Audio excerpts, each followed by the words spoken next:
Testing of Fuji pressure transmitter.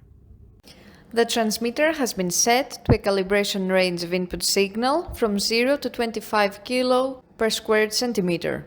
For testing, we add a 24-volt DC power supply, a hydraulic hand pump as input signal, and a multimeter in order to measure the milliamp output.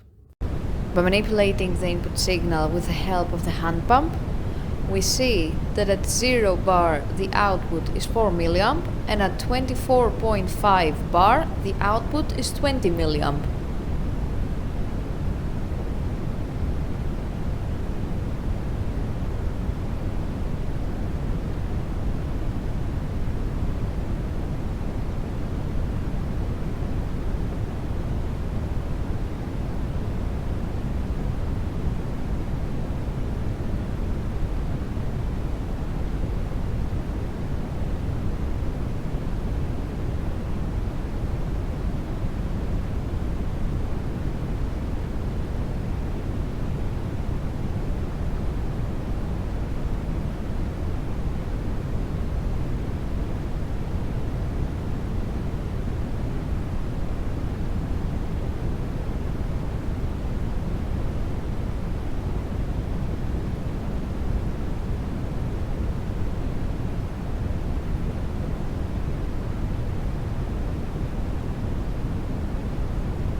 It is now clear that the pressure transmitter is working successfully and is ready to be delivered to the customer.